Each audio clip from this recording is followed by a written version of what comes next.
Senhor quer falar, não o que nós queremos ouvir. O Senhor Deus, que a nossa alma está aqui, pura e glorificada, em nome do seu santo e maravilhoso nome. Amém. Amém. Amém. Obrigado. A paz do Senhor, irmãos. Amém. A igreja, por gentileza, pode se sentar. Eu quero louvar a Deus por mais esta oportunidade que Ele me concede de estar reunindo com os irmãos, adorando. E mais uma oportunidade no culto de jovens. Louvo a Deus pela vida dos pastores que aqui estão. Deus os abençoe grandiosamente. Deixo sempre o meu abraço para o pastor William, minha pastora. Que Deus abençoe.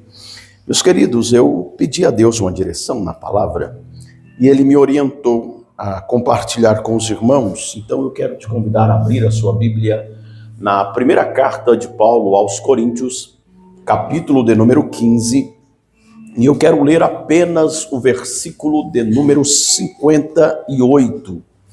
Primeira carta, muito conhecida de toda a igreja, mas eu quero compartilhar algumas verdades que o texto nos revela para o nosso conhecimento, crescimento, edificação e principalmente instrução, pois a palavra, ela é um mapa norteador para a igreja. Sem Bíblia, o que seria de nós?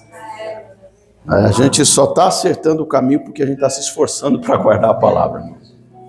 Então, quanto mais Bíblia, menos erro nós cometeremos. Quem encontrou o texto, diga amém. Amém. Assim diz, portanto, meus amados irmãos, sede firmes e constantes, sempre abundantes na obra do Senhor, sabendo que o vosso trabalho não é vão no Senhor. Amém. Todos nós conhecemos a carta do apóstolo Paulo aos Coríntios. Sabemos muito bem que o apóstolo Paulo é usado por Deus ou inspirado pelo Espírito Santo para escrever essa carta com o propósito de corrigir alguns erros que estavam acontecendo no contexto da igreja local. Esses erros, infelizmente, estavam trazendo um prejuízo para a vida da igreja. A igreja estava se manchando para com a sociedade à sua volta e também, infelizmente, a igreja estava perdendo a sua identidade interna. Paulo, então, vai corrigir alguns erros. O primeiro erro aqui, que foi justamente o abismo que trouxe os demais erros, foi justamente a igreja achar que cada um pertencia a determinado grupo, ou seja, desde o capítulo 1 ele já começa a tratar, falando que havia dentro dessa igreja 4 grupos, um grupo de Paulo, um grupo de Pedro, um grupo de Apolo e um grupo de Cristo. E com isso, a igreja ficou dividida em 4 facções. Aí imagina comigo, uma igreja dividida em 4 grupos, né? E com isso, os problemas começaram a surgir. Problemas de ordem moral, problemas ao qual haviam pecados no meio da igreja que não podia tocar, porque era tipo aquilo, né? Se tocar em alguém do nosso grupo, vocês vão ver com a gente. E com isso, a igreja começou a acumular alguns problemas. E esses problemas saíram acarretando dificuldades para a vida da igreja. A Santa Ceia era uma bagunça, o culto público ninguém entendia nada, os dons também não tinham a eficácia do seu propósito. Quando chegamos no capítulo 15, Paulo, então, vai chamar a atenção da igreja para uma verdade. Ou seja, só somos igreja porque a ressurreição de Cristo não é lenda, não é história, mas a ressurreição de Cristo é real.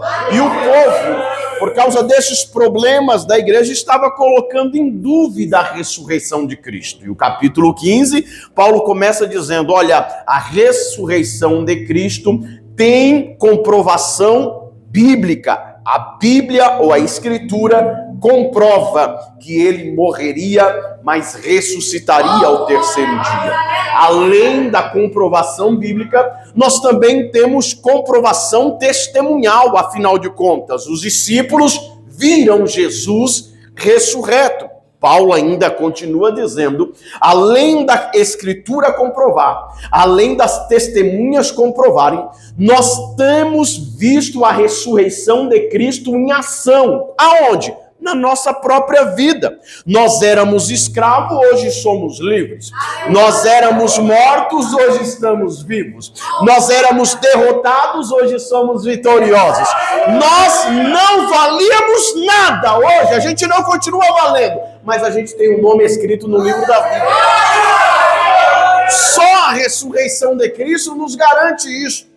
E Paulo então começa a olhar para a igreja dizendo, e se a ressurreição de Cristo é vã, então o nosso culto é vão, a nossa adoração é vã, a nossa pregação é vã, o nosso louvor é vão. Por isso, ele aconselha essa igreja, se vocês negligenciam a questão da ressurreição de Cristo, olha, vocês estão perdendo a bênção de acreditar na maior promessa garantida a nós. Qual é a maior promessa? Quando você crê na ressurreição de Cristo, que ele morreu, mas ao terceiro dia ressuscitou, está sentado à destra de Deus Pai, intercede por nós. E ele venceu a morte, tem a chave na mão do inferno e da morte. A morte não venceu ele. Por intermédio de Cristo, nós temos a possibilidade de vencer a morte. Como assim? Aí ele vai chegar no versículo 51 e dizer, eis aqui, eu vos digo mistério. Esse mistério é só para quem crê na ressurreição de Cristo. Eis aqui vos digo mistério, nem todos dormiremos, mas todos seremos transformados no momento, no abrir e fechar de olhos, ante a última trombeta. Porque a trombeta soará e os mortos ressuscitarão incorruptíveis e nós seremos transformados, porque convém que isso que é corruptível, crente que desceu à sepultura, vai receber um corpo incorruptível, e isso que é mortal, crente vivo, vai receber um corpo imortal. Quando isso se cumprir, vai ser declarada a palavra, tragada foi a morte na vitória. Onde está a morte, teu aguilhão? Onde está o inferno, a tua vitória? O aguilhão da morte é o pecado, a força do pecado é a lei. Mas graças a Deus que nos dá a vitória por nosso Senhor e Salvador Jesus Cristo. Paulo aqui vai nos dar uma visão panorâmica do que vai acontecer no arrebatamento da igreja. Os que morreram em Cristo vão ressuscitar e receber um corpo incorruptível. Os crentes em Cristo que estiverem vivos vão receber um corpo glorificado. E como ele diz em 1 Tessalonicenses capítulo de número 4, versículo 16 em diante, que vai sair o som, o alarido, a voz de trombeta, e os mortos ressuscitarão, e nós seremos transformados e subiremos e nos encontraremos com o Senhor nos ares, e estaremos para sempre com o Senhor. Esta é uma promessa que o Senhor abrange toda a sua igreja. Mas o que tem a ver o versículo 58? Paulo, então, após falar sobre a grande promessa que a igreja aguarda, ele vai olhar e dizer, enquanto essa promessa não se cumpre, eu quero relatar a vocês o versículo 58. E o que diz o versículo 58? Portanto, diante de tudo que eu falei, meus amados irmãos, sede firmes, constantes e sempre abundantes. Olha que coisa linda do texto. Ele não diz assim, eu te farei firme, eu te farei constante e te farei abundante. Não. Paulo está dizendo assim, sede. Por que sede? Ele está nos convidando à responsabilidade cristã. Seria muito fácil aceitar Jesus, ficar deitado na rede e só esperar o arrebatamento. Mas não. Enquanto Jesus não vem, a igreja precisa continuar ativa. A igreja precisa continuar fazendo a obra. E é isso que eu quero compartilhar com os irmãos nessa noite. Enquanto Jesus não vem, o que é que Deus espera de nós? O primeiro conselho dentro desse versículo 58 é: meus amados irmãos, sede firmes. O primeiro conselho que Paulo vai dar à igreja é firmeza. A firmeza aqui dá a ideia de nós sermos resistentes. Isto é a ideia de firmeza. Então ele está dizendo, enquanto Jesus não vem, nós recebemos a promessa, porém estamos aguardando. Iniciamos a nossa vida em Cristo, estamos vivendo o processo para daqui a pouco receber a recompensa. Já que começamos com Cristo, estamos vivendo o processo. O que eu devo fazer no processo entre o início e a recompensa daquilo que Cristo está reservando para mim? No processo eu preciso continuar firme. Eu preciso continuar resistente. Aí algumas, dentro de várias aplicações, que poderíamos aqui anunciar aos irmãos, mas eu tenho algumas verdades ao qual precisamos continuar sendo firmes. Eu preciso ser firme no processo contra algumas coisas que vêm contra a minha vida. Aí, dentro das próprias cartas de Paulo, ele vai nos alertar a respeito daquilo que quer roubar a nossa firmeza, daquilo que quer roubar a nossa vida com Deus. E o que quer roubar a nossa vida com Deus? Eu te dou a resposta em Romanos capítulo 12, versículo de número 1. Rogo-vos, pois, irmãos, pela compaixão de Deus, que apresenteis o vosso corpo como sacrifício vivo, santo e agradável a Deus, que é o vosso culto racional. E não vos conformeis com este mundo, mas transformai-vos pela renovação do vosso entendimento, para que experimenteis qual seja boa, agradável e perfeita vontade de Deus. A igreja que está vivendo o processo, aguardando o tempo da recompensa, ela precisa ser resistente contra as investidas do mundo, contra tudo aquilo que o mundo propaga, contra tudo aquilo que o mundo faz comercial. Quando o mundo está diretamente se adaptando aos séculos, a igreja precisa continuar firme, a igreja precisa continuar resistente. O mundo está dizendo aí que a sociedade lá fora é uma sociedade líquida, ou seja, a sociedade atual é uma das piores sociedades de toda a história. Sociedade líquida dá a ideia do quê? É uma sociedade que se adapta a tudo que é investido, é tudo que é propagado, né? E o negócio está tão terrível, mas tão terrível, que tem ser humano achando que é animal. Esses dias eu vi um cabra na internet dizendo, eu me sinto um cavalo. Ah, então pode me chamar de cavale, porque eu quero ser tanto um cavalo como uma égua. Ô irmão, que coisa louca é essa? Que sociedade é essa? Está na moda agora mulheres com mais de 30, 40 anos sendo bebê de boneca, sendo mãe de boneca, cuidando de boneca, conversando com boneca. Para conversar com boneca é a minha filha de 3 anos lá em casa, irmão. Agora tem uma galera sem juízo, batendo papo com boneca, andando com boneca para cima e para baixo. Aí vem, olha para mim e diz, é a geração líquida, sim, estão se adaptando a todos os modismos, a todos os pensamentos, a todas as ideias. Tudo que o diabo implanta, a sociedade líquida recebe, a sociedade líquida se adapta. Mas dentro da igreja o conselho é esse: diante de tanta perturbação na mente e no coração, a minha igreja precisa continuar sendo firme, precisa continuar resistindo. Enquanto a sociedade lá fora é líquida, aqui a igreja está edificada numa rocha. Aleluia! É o mundo. E qual é a característica desse mundo? O próprio Paulo vai dar a resposta no capítulo 13 de Romanos. Olha o que ele diz: e isto digo, conhecendo o tempo, para a igreja, que já é hora de despertarmos do sono, porque a nossa salvação está agora mais perto de nós do que quando aceitamos a fé.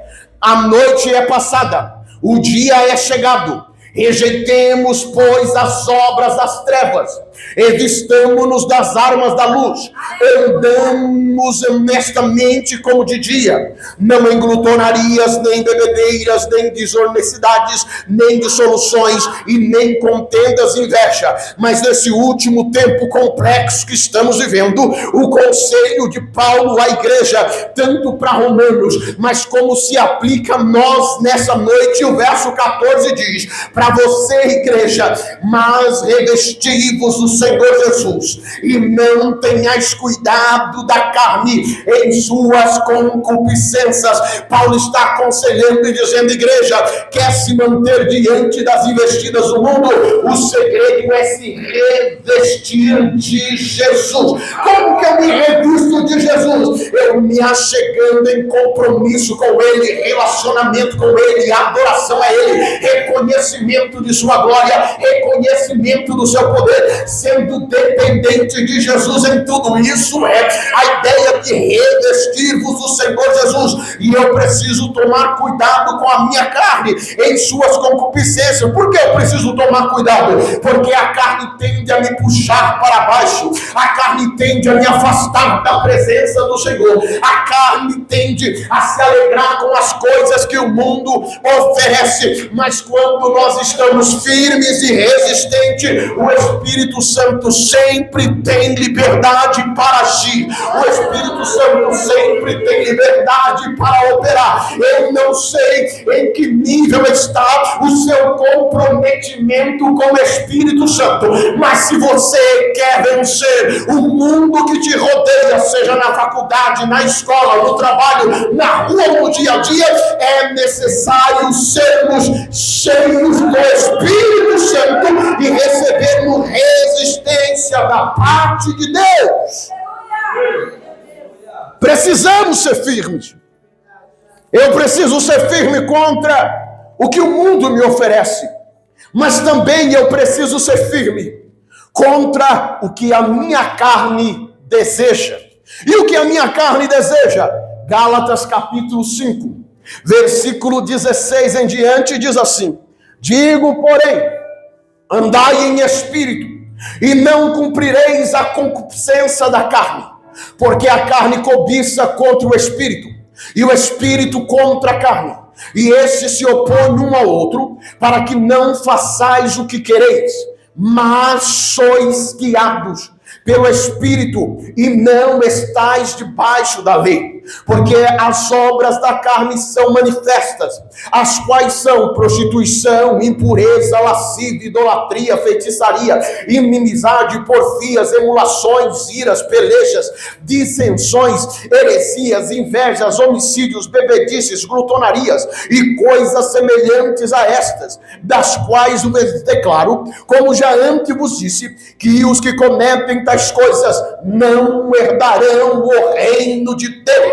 Mas, em contrapartida, você que deseja ser cheio do Espírito Santo, a resposta é essa: mas o fruto do Espírito é amor, gozo, paz, longanimidade, benignidade, bondade, fé, mansidão e temperança. Contra estas coisas não há lei. E os que são de Cristo crucificaram a carne com as suas paixões e concupiscências. Se vivemos no Espírito, andemos também no Espírito. Nós precisamos ser firmes e resistentes contra os desejos da nossa natureza pecaminosa. Sabemos muito bem que mesmo aceitando Jesus e se relacionando com Ele, vivendo com Ele, se esforçando para obedecer Ele, nós, em nossa vida, está presente a natureza pecaminosa. É o por isso da guerra, é o por isso do nosso conflito dia a dia. O mundo está oferecendo muitas coisas, a nossa carne muitas vezes, que é geralmente a ideia de concupiscência, é o desejo desenfreado, é o desejo sem limite, é o desejo sem que nós venhamos ter a ousadia e a autoridade para dizer não para nós mesmos. É isso que Paulo está dizendo. Se a igreja quer andar e ficar firme com o Senhor, ela precisa lutar contra aquilo que está dentro de cada um deles, que os inclina para longe longe de Deus, que os afasta do propósito de Deus. O interessante é que, como o nosso irmão foi bem claro aqui, ser crente é justamente dizer assim: irmão, eu estou numa semana terrível, mas eu preciso da tua ajuda em oração. Irmão, eu estou me esforçando para fazer o que é certo, mas parece que está dando 80% errado e só 20% certo. Isto é uma verdade. O próprio apóstolo Paulo, em Romanos capítulo 7, ele abre o peito para a igreja. Ele vem falando sobre o pecado, ele vem falando sobre graça, ele vem falando sobre a destruição do pecado, mas ele fala sobre a bênção da graça. E talvez alguém olharia e diria: mas é fácil para você pregar contra o pecado, você é pastor, você é obreiro, você está pregando a Bíblia todos os dias. Mas Paulo desce do púlpito e olha para a igreja e diz: irmão, eu estou no mesmo nível de batalha que vocês. O bem que eu quero fazer eu não faço, mas o mal, este está sempre diante de mim. Ele encerra o discurso dizendo: miserável homem que sou, quem me livrará do corpo desta morte? Mas aí no final ele declara que há vitória por intermédio de Jesus. Então ele vem dizendo assim: quanto mais próximo de Jesus eu estiver, menos suscetível à vontade da minha carne eu serei. Então, para a igreja do Senhor fique firme e resista. O mundo vai te convidar, mas continue resistindo. A carne vai tentar te afastar, mas continua resistindo. Aí vem a pergunta: quem enfrenta essa guerra? Quem está inserido na guerra de Gálatas 5:16 em diante? Todos nós estamos aqui. O bem que eu quero fazer eu não faço, mais o mal. O meu homem interior tem vontade de ler a Bíblia, mas quando eu vejo, já passou o dia inteiro, eu não li um versículo. Mas eu vi tudo no Instagram, vi tudo no Face, assisti tudo no YouTube e não sobrou tempo para ler a Bíblia durante um dia inteiro. O homem interior tem prazer, tem vontade de orar, mas é uma luta para dobrar o joelho e orar.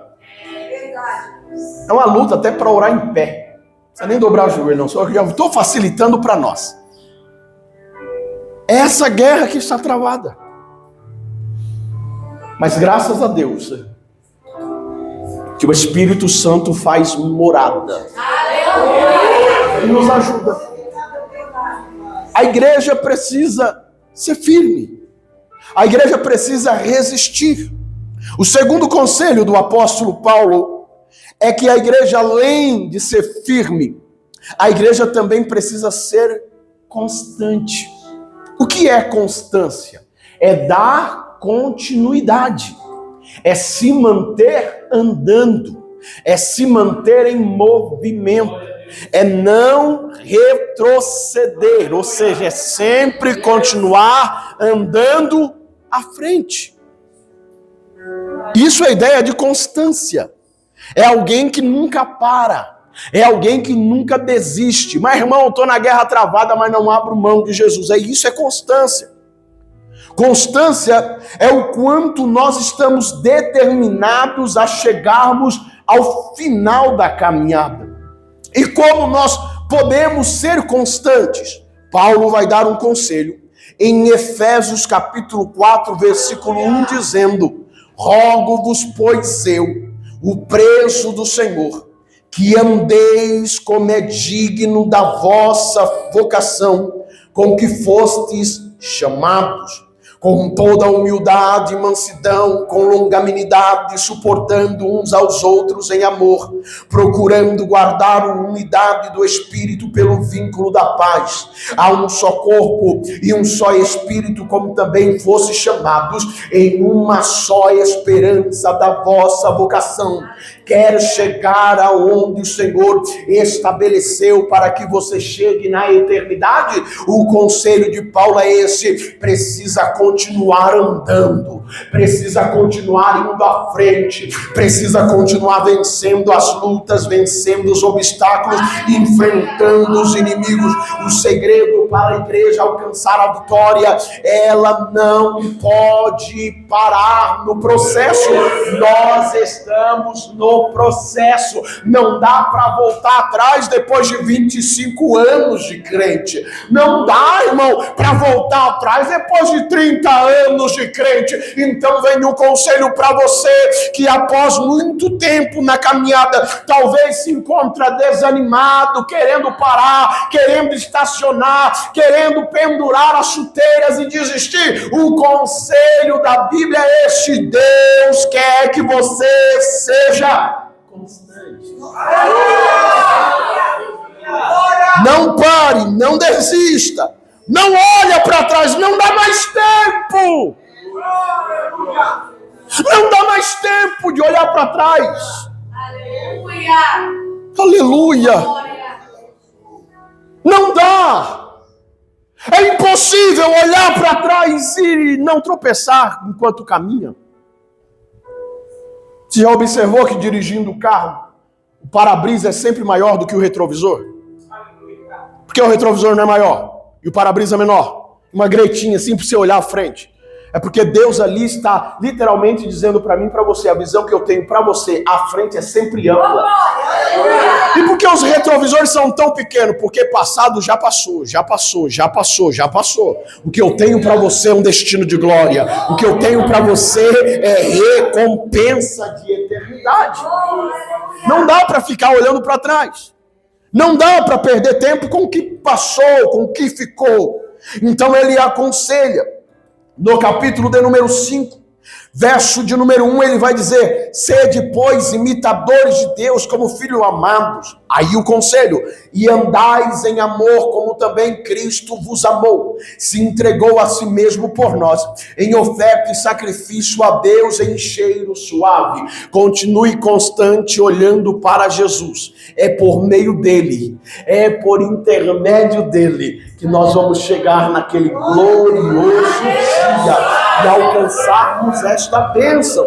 Entenda que a vida constante é desafiadora. Por isso, o apóstolo Paulo também escreve, Colossenses capítulo de número 3, versículo de número 1 e diante, dizendo assim: portanto, se já ressuscitastes com Cristo, buscai as coisas que são de cima, onde Cristo está assentado à destra de Deus. Pensai nas coisas que são de cima e não nas que são da terra, porque já estáis mortos e a vossa vida está escondida com Cristo em Deus. A vida constante da igreja só será ativa e completa a partir do momento que a igreja anda com o Senhor, que a igreja não para de continuar caminhando. Segundo, além disso, a igreja precisa entender que essa vida constante só nos será frutífera a partir do momento que tivermos a ideia que precisamos buscar as coisas que são de cima. Como que eu busco as coisas que são de cima? A ideia do buscar no original aqui é um ato contínuo. Não é a ideia de ir no mercado buscar a carne para o churrasco. Não, é ato contínuo, é buscar, é todo dia, se possível toda hora. Como eu busco as coisas do alto? Todas as vezes que eu me disponho a ler a Bíblia, todas as vezes que eu me disponho a orar, todas as vezes que eu me disponho a adorar, todas as vezes que eu me disponho a frequentar o ambiente de culto, todas as vezes que eu não arrumo desculpa e me envolvo com as coisas do reino. Aqui a ideia de buscar as coisas que são de cima é o esforço diário, é a ideia de não parar, é ininterrupto, é estar adorando, é estar prestando culto é buscar. Mas o interessante é que Paulo também diz, irmão, além de buscar em sua vida constante com Deus no processo, tem um segundo conselho. Qual é o segundo conselho, Paulo? Além de buscar, você precisa pensar nas coisas que são de cima. Por quê, irmão? Eu já estou envolvido buscando. Por que eu tenho que pensar? Porque eu posso buscar e pensar em um monte de outras coisas. Eu posso estar no culto e a ideia de todo mundo, o irmão veio buscar. Mas ele está no culto dizendo assim, o pastor pregou 1 hora e ele está pensando 1 hora como vai conseguir o dinheiro para pagar o boleto. E muitas vezes está no culto só em corpo presente. Então o conselho de Paulo aqui, já que tu está envolvido com a obra, buscando, quer um conselho? Também pense. Se ocupe por completo. Não perca o foco enquanto tu caminha. E por que Paulo vai dizer, pensai nas coisas que são de cima? Porque de acordo com os pesquisadores, na mente de todo ser humano adulto, passam por dia, num período de 24 horas, 70 mil pensamentos. 70 mil. Dos 70 mil pensamentos, apenas 8% tem algum propósito se for alimentado da maneira certa. Então você observa comigo que 92% dos pensamentos são tudo pensamento fútil. Pensamento que não vale nada. É aquelas guerras mesmo. Você está assim, meu Deus, o que eu estou pensando? Que pensamento é esse, Jesus? Será que eu desviei? Eu dobrar o joelho aqui, porque parece que eu não sou crente. É a guerra. Aí Paulo diz, além de estar envolvido buscando, pensai nas coisas que são de cima. Ocupa a tua mente com as coisas que são de cima. Como? Pensando no céu. Imaginando como é o céu. Desejando o céu. Imaginando ver o rosto de Cristo. Imaginando ser cheio da presença de Cristo. É pensar. Pensa nas coisas que são de cima. Ah, irmão, queria alguma coisa para pensar. Eu tenho para você pensar. Está na sua mão. Você tem 66 livros para pensar. Achou pouco? 1173 capítulos para pensar. Você achou pouco ainda? Tem 31.109 versículos para você pensar. Lembra do conselho do salmista? Bem-aventurado o varão que não anda segundo o conselho dos ímpios, não se detém no caminho dos pecadores, não se assenta à roda dos escarnecedores. Antes tem o seu prazer na lei do Senhor, e na sua lei medita de dia e de noite. Pois será como árvore plantada junto a ribeiro de água, cujo fruto nasce na estação própria, as suas folhas não caem, e tudo que faz prospera. Acorda pela manhã e vai pensando na Bíblia, vai pensando em Gênesis 1:1, no princípio criou Deus o céu e a terra. Versículo 2, e a terra era sem forma e vazia, e o Espírito do Senhor pairava sobre as águas. Oh, glória a Deus! Vai ocupando a tua mente com o que é de cima. Leia um texto de manhã antes de sair de casa e vai pensando nele, vai pensando, vai pensando, vai pensando. Alguém vai te ver até falando sozinho consigo mesmo, vai pensando. Ai, irmão, que eu tô meio sem fé. Leia a Bíblia na frente do espelho para você mesmo. Não precisa esperar o pastor ler a Bíblia. Vai citando o texto para você. Aquele que habita no esconderijo do Altíssimo, a sombra do Onipotente, descansará à direita do Senhor. Ele é o meu Deus, o meu refúgio, a minha fortaleza. Vai citando para você: o Senhor é meu pastor, nada me faltará. Deitar-me faz em verdes passos, guia-me mansamente às águas tranquilas, refrigera minha alma. Ainda que eu ande pelo vale da sombra da morte, não temerei mal algum, porque o Senhor está comigo. Só que quando a gente vê, o dia já passou. Quando a gente vê, a gente falou mal de todo mundo. A gente criticou todo mundo. E não pensou em nada a respeito do reino do céu. Para você ver que a nossa vida é uma guerra. E o pior desafio é no processo. Porque no início, quem lembra? De vez em quando a gente até canta. Quando a gente lembra o que a gente fazia. E se depara com o processo hoje, a gente... Quero voltar ao início de tudo, encontrar-me contigo, Senhor.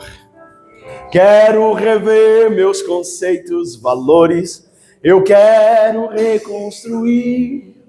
Vou regressar ao caminho, rever as primeiras obras, Senhor.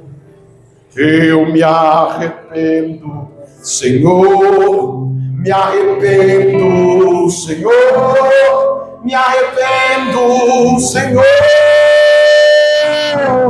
Eu quero voltar ao primeiro amor, ao primeiro amor. Eu quero voltar a Deus.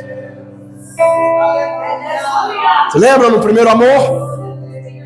Eu fazia do primeiro amor, buscava. Caía pedra de gelo do céu, mas não perdi o culto.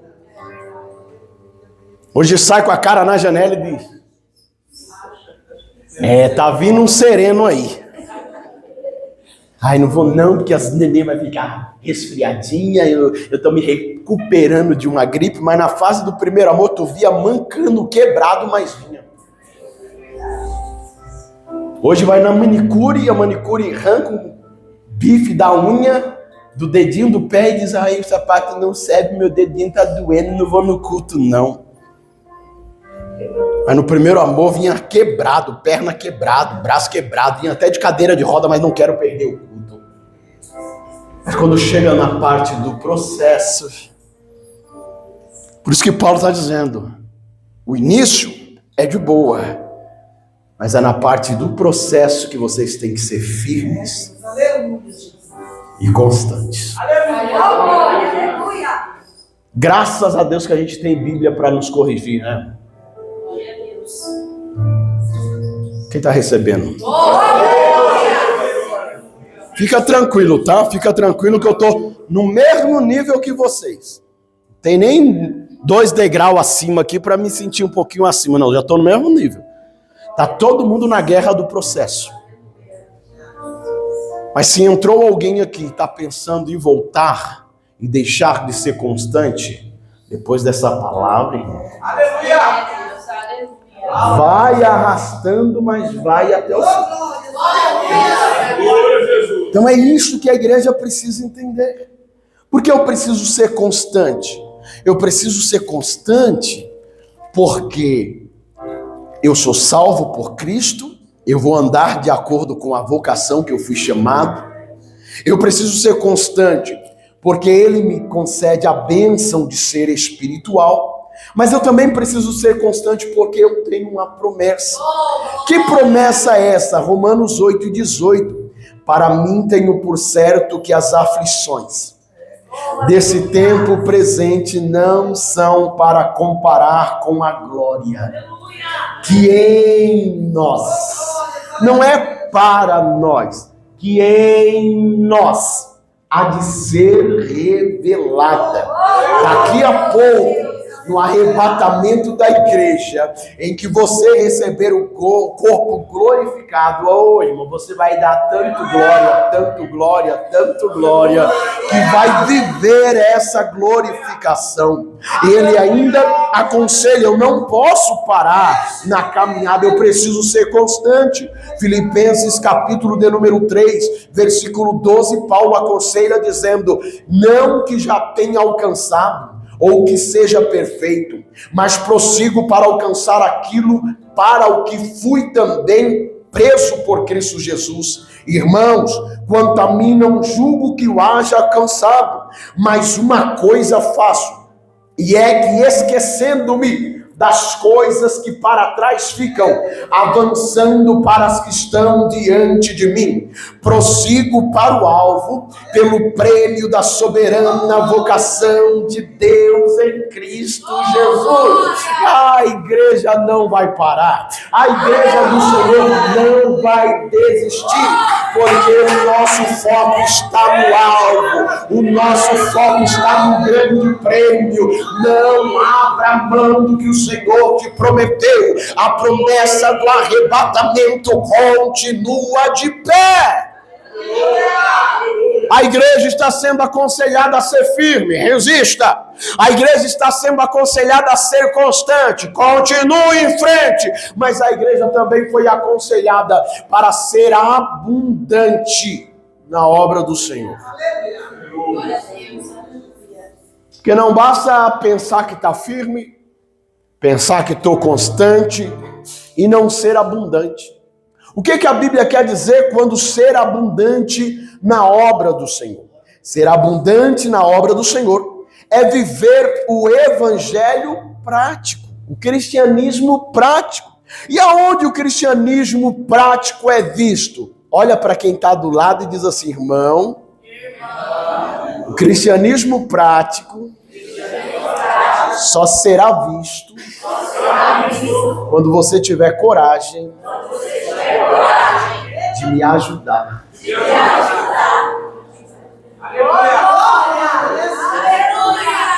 Porque é muito fácil ser crente isolado. Ah, eu tenho minha vidinha com Deus. O que você faz? Eu oro, eu jejuo, eu leio a Bíblia. Mas quando é para ajudar quem está do lado, não tem coragem de mover uma palha. Deus, é dessa maneira. Tô falando palha, não tô falando pedra. Não tem coragem de mover uma palha para ajudar. O irmão tá com a palha lá, e tá pesado, e ele tá olhando o irmão com a palha e dizendo assim, eu já tô lutando para me morar no céu, vou ajudar o fulano. Vai que enquanto eu ajudo ele, tô perdendo tempo. Tem gente que pensa assim, acredita. Mas o evangelho ou o cristianismo prático, ele é visto nas obras que fazemos. Romanos 15 vai dizer, mas nós que somos fortes, devemos suportar as fraquezas dos fracos e não agradar a nós mesmos. Portanto, cada um de nós agrade o seu próximo no que é bom para a edificação.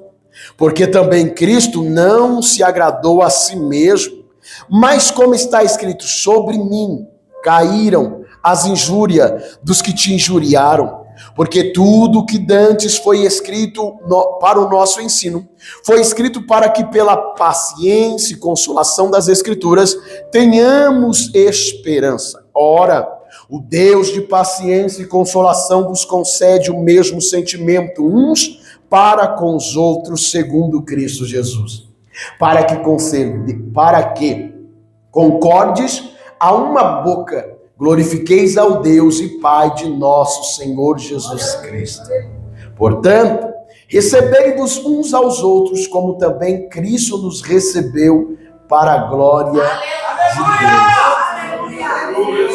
Ser abundante na obra é ter utilidade para quem está do meu lado.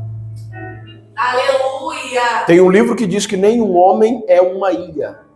Por que nenhum homem é uma ilha? Porque não dá para viver isolado. Você precisa do outro. Querendo ou não, você precisa do outro. Você precisa, eu preciso de você. Você precisa do meu auxílio. Quando a igreja se auxilia mutuamente, nós vemos essa bênção da obra frutífera na vida de todos. Uns vão produzir maracujá, outros vão produzir limão.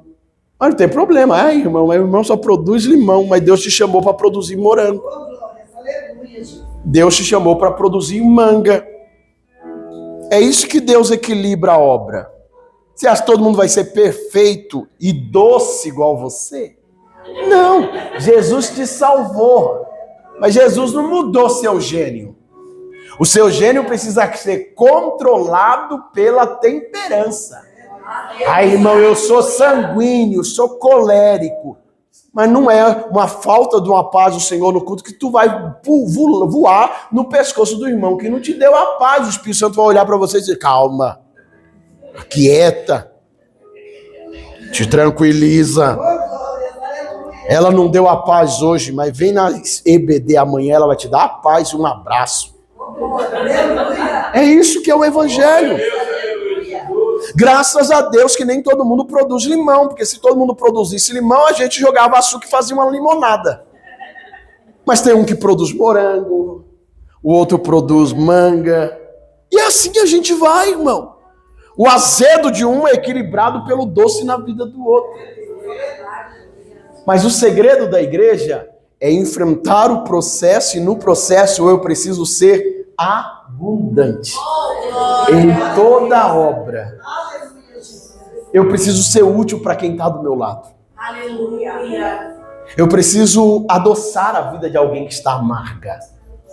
Só que a obra é via de mão dupla, lembra? Quem todo dia está doce aqui? Meu irmão, eu acordei. Eita, pensa, hoje eu tô um doce de pessoa.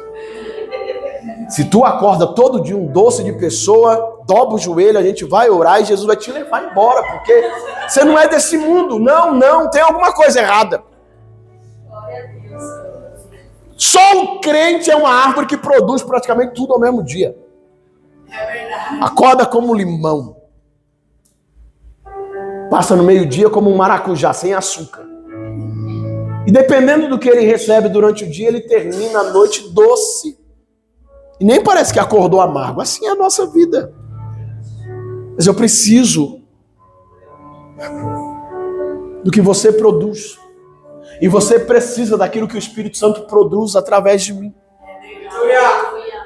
É por isso que o inimigo tenta colocar empecilhos e barreiras entre nós, porque ele sabe que no cristianismo ativo, verdadeiro, o fraco ganha força, o desanimado se reanima, aquele que quer desistir recebe um abraço e continua caminhando. Isto é cristianismo prático. Não adianta dizer que eu ando com Jesus, me relaciono com Jesus e não tenho coragem de olhar no rosto de quem está do meu lado. Eu sei que de vez em quando a gente vai ter que engolir muito sapo, irmão. A igreja é assim. A igreja é assim. Quer congregar na igreja perfeita? Se você encontrar, me chama.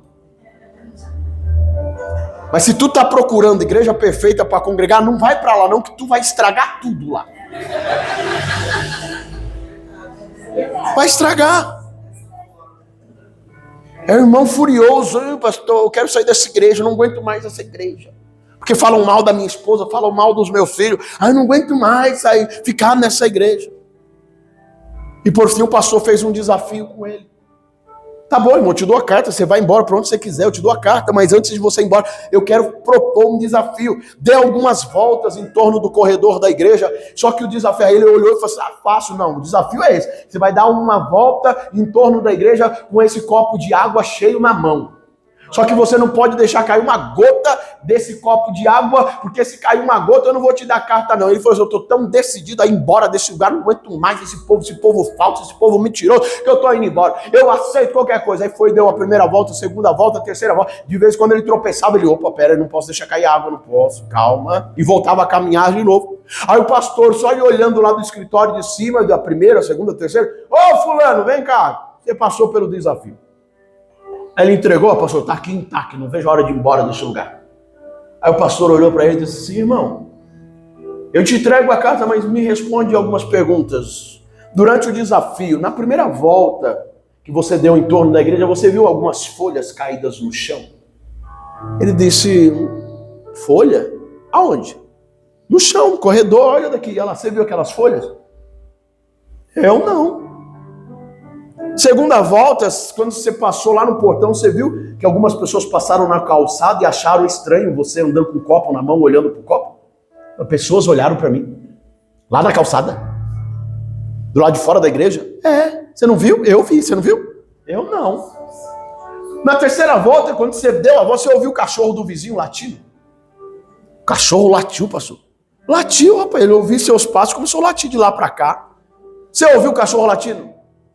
Pai, pastor, não ouvi. Aí o pastor pergunta, por que você não ouviu? Porque eu estava concentrado no copo. E o pastor olhou e disse, a carta está aqui, assinada, você vai para onde você quiser. Mas igreja nenhuma te caberá enquanto você não aprender a olhar para Jesus. Quando se olha para Jesus, nós não vemos as sujeiras da vida. Quando se olha para Jesus, a gente não vê quem fica nos criticando. Quando a gente olha para Jesus, a gente nem ouve cachorro latindo. O segredo é ser abundante. na obra do Senhor. E quanto mais eu me torno útil para o outro, eu concluo aqui, eu tenho a possibilidade de viver aquilo que o Espírito Santo comunica conosco para que o outro seja abençoado. A vida cristã prática é eu amando o meu próximo como a mim mesmo, todos os dias. A vida cristã ativa é quando o Espírito Santo compartilha aquilo que ele tem comigo para ajudar quem está do meu lado. Como ele compartilha? Quando ele concede para nós dons. Já ouviu falar dos dons? Outro dia eu prego só sobre os dons aqui. Mas temos dons de serviço em Romanos 12:8. Nós temos os dons espiritual em 1 Coríntios capítulo 12, versículo 1 a 11. E nós temos os dons ministeriais em Efésios capítulo de número 4, versículo 11. Qual é o propósito dos dons? Não é gerar rivalidade, não é gerar briga e nem supremacia, dizendo, olha como eu sou usado. E entrar na igreja cheio de segurança, dizendo, não toque em mim. Porque se encostar é perigoso tomar choque. Os dons têm como propósito servir. Dons de serviço é o quê? Olha o termo, servir quem? O outro. Os dons espirituais servem para quê? Para edificar o outro. E os dons ministeriais servem para quê? Para fortalecer o outro. Mas irmão, é injustiça isso. Eu me encho de Deus para Deus me usar para o outro ser abençoado. E quando eu serei abençoado? Larga de ser hipócrita, irmão. Quando que eu vou ser abençoado? Olha quantas possibilidades eu tenho de ser abençoado aqui nessa noite. Na ótica, é mais fácil eu receber muito mais do que eu compartilho. Eu compartilho para muitos. E muitos compartilham para mim. Glória a Deus, aleluia. Por isso que a ideia aqui é servir.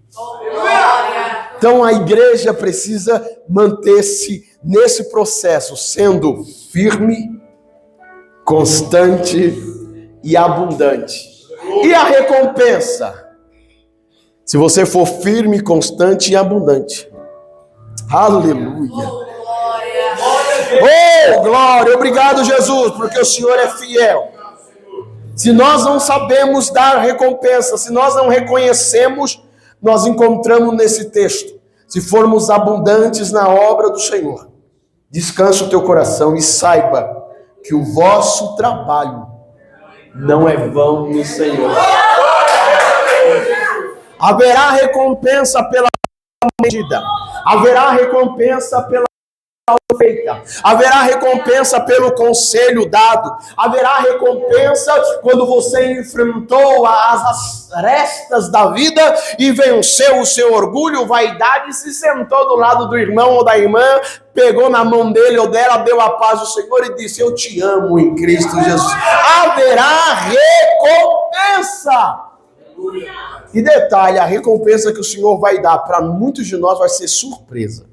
Vai ter recompensa que vai ser visível, mas vai ter recompensa que eu imagino, e veio agora aqui, que o Senhor vai chegar com uma caixa toda dourada, embrulhada assim de dourado, de ouro, sabe? A folha de ouro com um laço top, e dizer aqui, além de receber o galardão, tem mais surpresa para você. Aí você todo feliz, surpresa, Jesus, aqui no céu é surpresa. Surpresa pelo aquele abraço que você achou que não valeu nada, mas ela não desistiu. Surpresa pelo aquele conselho que você deu e achou que era só apenas uma conversa do dia a dia. Mas olha onde ela chegou, olha ela entrando ali, olha ela entrando, na eternidade. Oh, glória! Vamos receber recompensa da parte do Senhor. Então, um conselho para gravar, a igreja do Senhor precisa ser... Não, vamos de novo. 1, 2, 3. Firme, constante, tá? A igreja do Senhor precisa ser... Não, firme. Firme, constante e abundante. Depois edita. A igreja do Senhor precisa ser... firme, constante, abundante. Porque receberemos recompensa em nome de Jesus. Aleluia, aleluia, aleluia.